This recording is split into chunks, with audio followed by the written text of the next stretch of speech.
Hello everyone and welcome back to the Citadel of Chaos. It is time to begin our adventure. The sun sets. As twilight turns to darkness, we start our climb up the hill towards that forbidding shape silhouetted against the night sky. The Citadel is less than an hour's climb.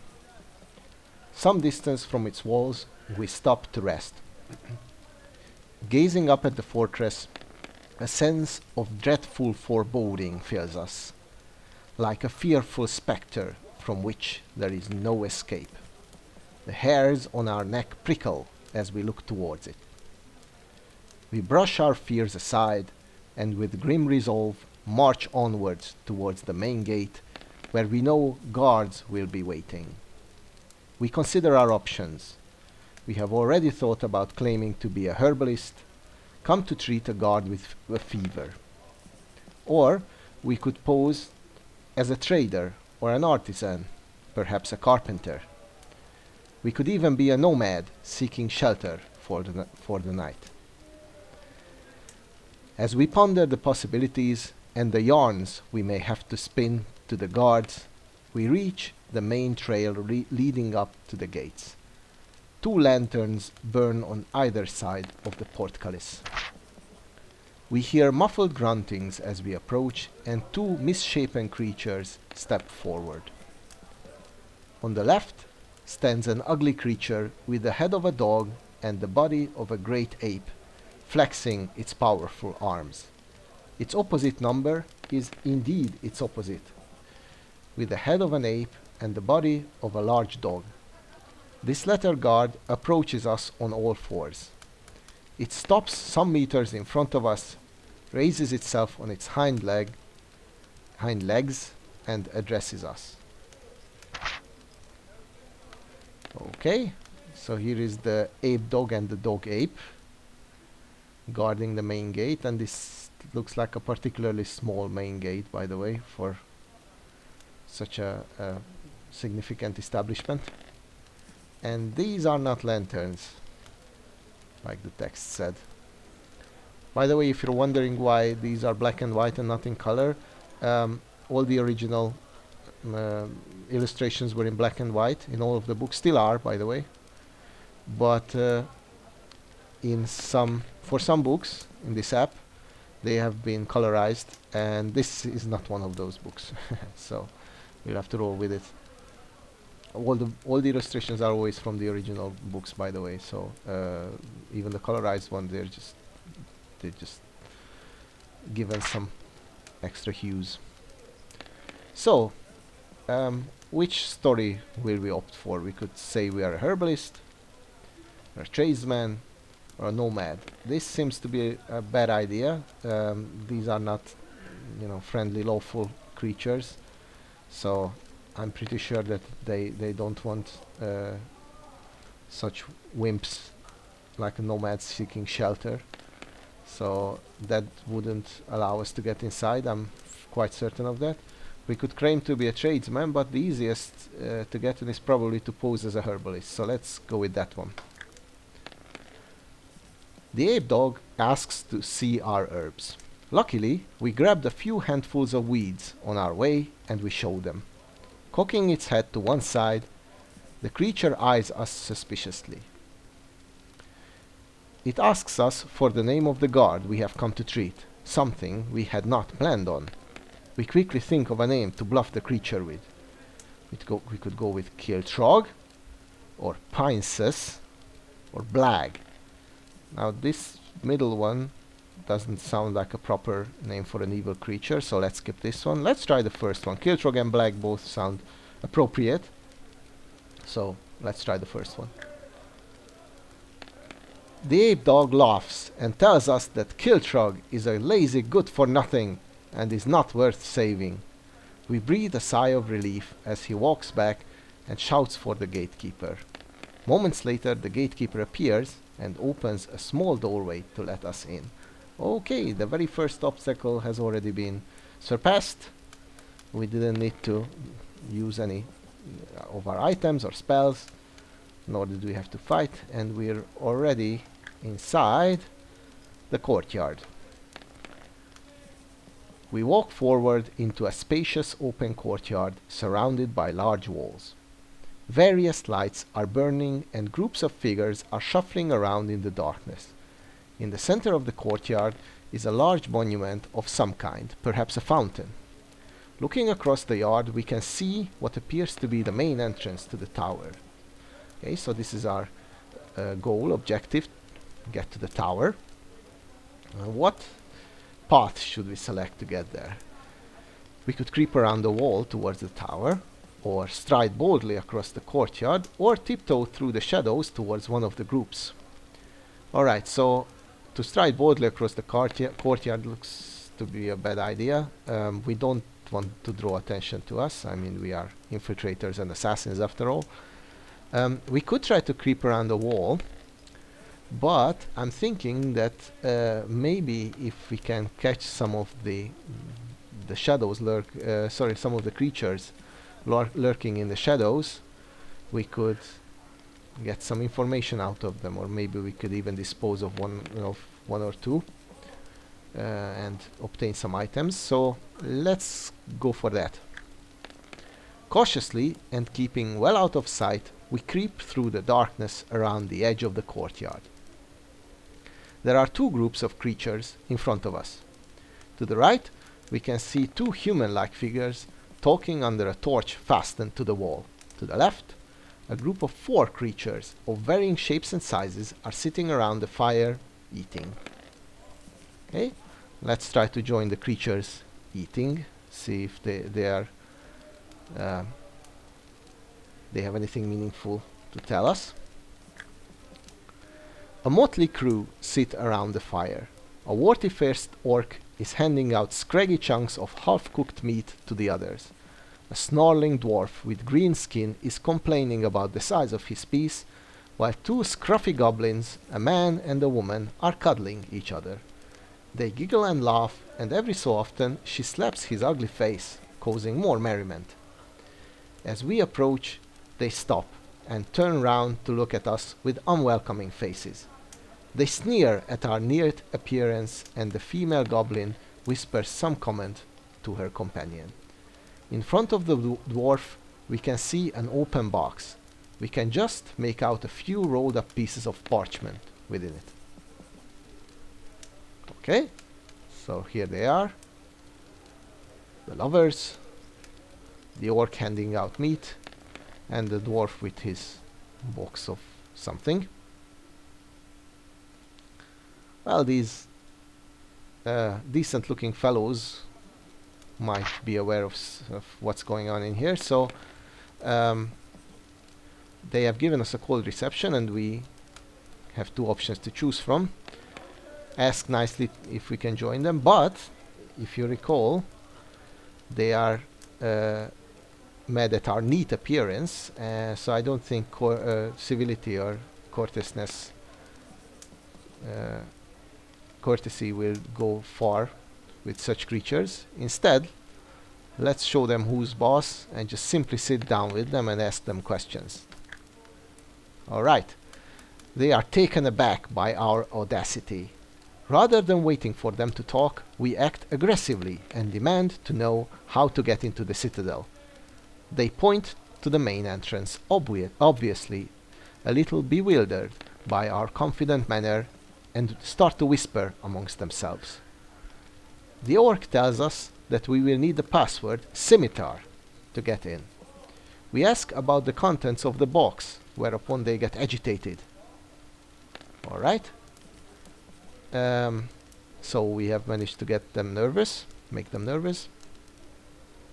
We could leave and either go to the 2 men we saw earlier, or directly to the tower, or we could press them for more information about the box, which is what we are going to do. After all, we are the curious type of infiltrator. The group becomes suspicious as we press them for information. The dwarf springs to his feet brandishing a wooden club, while the goblins and the orc grab swords and glare at us. We will have to fight them. Oops.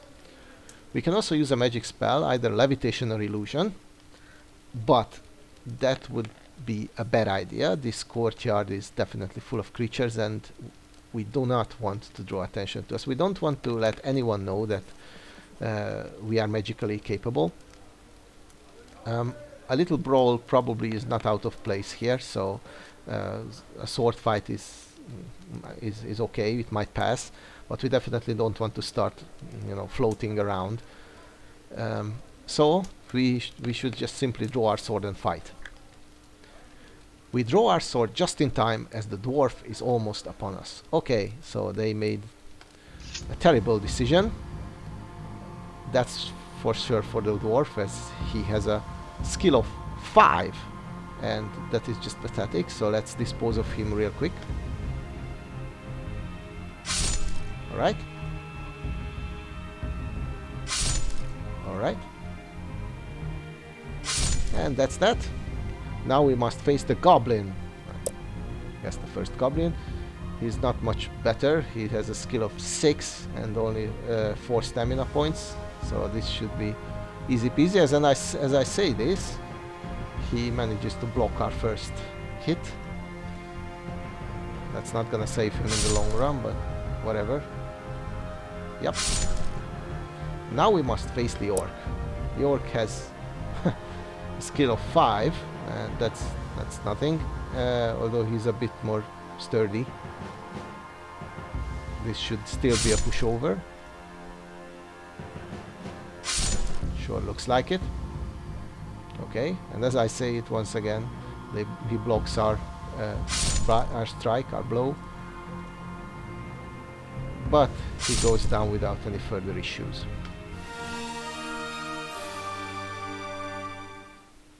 We only got to fight one of the goblins, presumably the male one, and it's kind of reinforced here, saying that we have bested this troublesome trio. I don't know what happened to the girlfriend of that goblin. Afraid that the commotion of our battle may have attracted attention, we peer out into the darkness. Nothing seems to be happening. Whew! Luckily, our guess was right. This must not be, out of place here. This must be like a common occurrence. Creatures beating themselves up or each other up here. Going through the pockets of the creatures, we find 8 gold pieces. Hooray! A copper-colored key and a jar of dark, creamy ointment, whatever that is. Turning to the box, we can see the pieces of parchment within, which are inscribed with runes. Our heart leaps as we realize that these are spell scrolls, which, as we well know, are very valuable. Looking at them more closely, we are able to identify them as scrolls of creature copy and enhanced strength. Hooray! We place them safely in our pack. Okay, so far so good. We haven't suffered a scratch, and we already obtained 8 gold pieces, some kind of key, some kind of weird ointment, and 2 spell scrolls. Now we could go directly towards the Citadel, or we could still investigate the 2 men talking by the torchlight, which we definitely should do. Let's go there, see what they are conversing about. The 2 men are dirty and unkempt. As we approach, we can hear them arguing loudly about the price of a dagger. The taller of the 2 is obviously trying to sell the dagger to the other. He argues that the dagger is enchanted and is worth more than the other is willing to pay for it. As we come closer, he grabs us by the arm and asks us for our opinion on the price of the weapon. Well, these lovely looking fellows are jolly nice. I didn't want to get involved in this. We didn't come here to haggle about or to give advice about dagger prices, that's for sure. But seems like we have no further options. So why don't we tell them that it's worth 8 gold pieces? Incidentally, it's the amount of gold that we just picked up from the creatures that we just defeated. The tall man agrees and persuades the shorter man that this is a fair price. The short man mumbles and curses, offering 6, then 7 gold pieces, but the price has been fixed at 8. Now we have a couple of options. We could just leave, obviously. We could pay the gold pieces. We could keep our coin and use a fool's gold spell. We don't have a fool's gold spell, so this must be a bug that it's unlocked. I'm not going to pick this option. If we don't purchase the dagger, the short man eventually agrees to the price, buys the dagger and leaves, and we still have the option to talk to the tall man. But we did not come here to gather valuables or money, so this seems like this looks like a perfectly good opportunity to immediately get rid of our currency and pick up something useful for it. So let's see what this dagger does. We are going to buy it.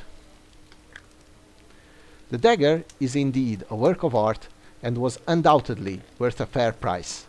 The blade is made of shiny metal, and the hilt is a peculiar green leather inlaid with stones. We read an inscription which tells us that it is an enchanted throwing dagger, which never misses. In one future combat, we may use this dagger to throw at an opponent. It will automatically inflict 2 stamina points of damage, and it can only be used once. Alright, we put the dagger into our belt and set off towards the citadel. That was great. I wonder why we're not staying there to just talk with the tall man. Maybe he has something interesting to tell us. And we have spent all our hard-earned cash, but we have our enchanted dagger now. Great. Let's approach the door of the citadel. We set off towards the citadel. Although the night air is calm, we hear a faint whistling, which rapidly gets louder and louder, until a strong gust of wind suddenly hits us with such a force that we can barely move against it. We shield our eyes until the blast retreats slightly, and as we open our eyes, we see a ghostly female face inside what appears to be a living whirlwind. She mouths words at us, which we cannot make out, but a few seconds later, after she has finished talking, the message reaches us. She seems to find our appearance offensive and is challenging us with words of abuse. We grab at our sword, but she just laughs at this. Okay, this is our first encounter of the creepy kind. Obviously we cannot, I mean, we can slash at the air with our sword, but probably we cannot damage her. So let's try to get out of this situation by some other means. We could try to talk to her, but she's been insulting us. That doesn't sound like a wise course of action. We could use a spell scroll, but once again, that would definitely draw attention to us here in this open courtyard. So let's try to just ignore her and continue walking, see what happens. She is deeply insulted by our indifference. The whirlwind rises once more, and this time she knocks us off our feet. We try crawling forward, but she positions herself in front of us, whichever direction we turn. We will have to try to outwit her, but how will we start? Well, we could try to be nice with her and try to pacify her, or make our anger obvious to her. Now I'm thinking this must be a chaotic evil creature. Being nice to her is probably not a wise course of action, so instead showing force and strength and power might deter her, might defer her. So let's see if that works. She laughs again and tells us she likes to see people getting angry. Very funny. In good humor, she accompanies us for several meters. Conversation is difficult. She sees something in the distant shadows and nips off to investigate, allowing us to advance to the citadel's main entrance. Well, this creature was obnoxious, but at least we didn't have to fight her or, well, do anything about it really. So let's quickly approach the main entrance before anything else decides to come and hinder our way. In front of us is a large wooden door, firmly locked. We may either knock 3 times for the guard or use a strength spell to open it. We do have a strength spell scroll, we just picked it up, but we know the password. The password is scimitar.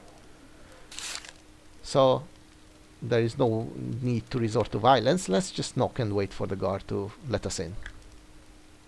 The door opens and a large brutish creature steps out. It has a sharp horn in the middle of its forehead, and its skin appears to be armor-plated. It grunts to ask us what we want and demands the password before letting us in. Okay, so this is a rhino man. sturdy non-magical creature that are very good grunts or foot soldiers for evil plans or evil leaders.